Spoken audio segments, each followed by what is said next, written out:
Hello friends, today we are going to discuss about to determine the thermal conductivity of metal rod. Now we discuss about the thermal conductivity of the metal rod apparatus. First of all, we just consist of the one metal rod is there. That metal rod having a copper material.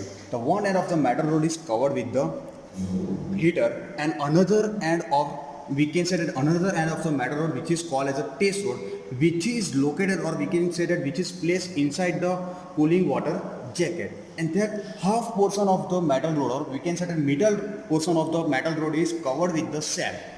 Shell is a one type of the insulation. We can say that the heat transfer takes place one end to another end, so some amount of heat will be lost by the metal rod which is absorbed by the shell side. So we can say that the shell side one insulation material is there. That insulation material is asbestos is there. So we can say that that shell is filled up with the insulation material. The insulation material we are using here asbestos. So which reduce the heat loss between system to surrounding. Now we are just consist of that metal rod. It consists of 6 thermocouple on the surface of the metal rod and 4 thermocouple which is consists of the shell side, which is T7 to T10, and then after 2 thermocouple which is located at the water inlet and water outlet is there. So if you are consider here cold water inlet, with the help of we just control the flow rate of the water with the help of the gate valve, and then after that will be the outlet of the water which is called as a warm water. So we are just measuring the temperature of that T11 and T12. It means cold water temperature and hot water temperature.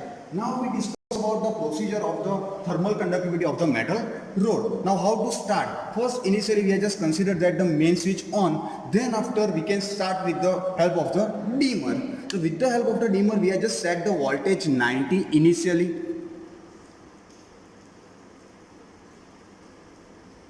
Initially we are just setting the 90 voltage. The function of voltage is to measure the voltage, then voltmeter function is to measure the voltage, ammeter function is to measure the current, and then after here temperature indicator is here which indicate that temperature of the T1 to T12 which is located in the shell side as well as metal rod as well as water inlet and water outlet temperature. Why we are setting the 90 voltage? So we reach the steady state condition in less time, so we require the 90 voltage initially. After 20 minutes we just reduce the 60. After the 60 we just reduce the 60 voltage.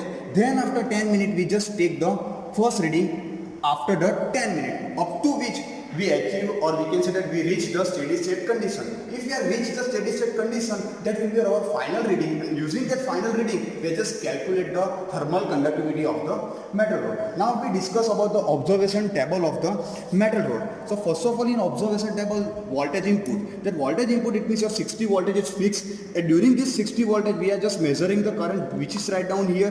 Then after which is indicated thermocouple location, it means which indicated temperature T1 to T12. We can measure with the help of the RTD. How to measure? We just measure T1, T2, T3, T4, T5, T6, T7, T8, which is note down 10 minute, 20 minute, 30 minute, up to which we reach the steady state condition. If we reach the steady state condition, first initially 10 minute reading we here write down, then after 20 minute, 30 minute, 40 minute, up to reach the steady state condition. If we reach the steady state condition, so last reading it's our final reading, and using that reading just calculation will be started. For the first we just measure the power supplied, Q is equal to voltage into current, which is already find out. Then after second thing will be find out Q is equal to K dt by dx, which is indicate the Fourier law of conduction. Using that Fourier law of conduction we just determine the value of the K, which is the thermal conductivity of the metal rod. First of all, here A means indicated area of the metal bar,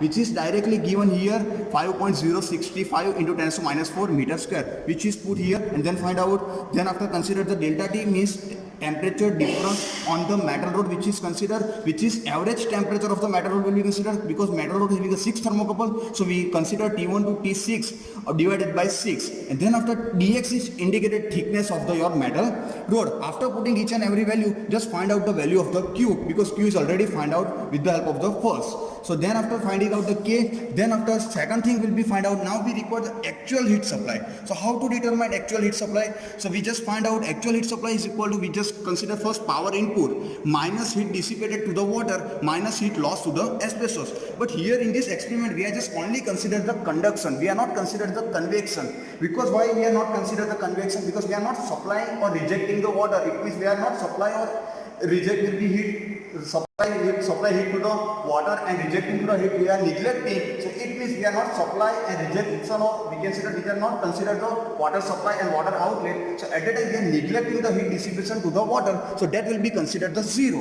And then after, how much amount of heat is absorbed by the asbestos which is in cell side, which is considered, how it considers, so according to the hollow cylinder equation, 2 pi ln k dt by ln r2 by r1. In this equation, 2 pi L means the length of the cell side, which is directly given 0.33. Then after R1 and R2, it means cell inside and outside radius 50 and 100. And then after delta T, which is indicated a temperature difference between cell side, will be considered T7 to T10. Okay, and after that, using that equation, we can easily find out Q actual. After finding out the Q actual, we just using that equation, we just find out the K, it means thermal conductivity of the metal rod. So how to determine? So first of all, we just Q actual is already find out. Then after K is unknown. A means area of the metal bar, which is already given 5.065 to 10 to minus 4. Then after delta T means average temperature of the metal rod will be considered T1 to T6 divided by 6, and dx means thickness of the that metal rod, which is given 0.3. Using that equation, we can easily find out the thermal conductivity of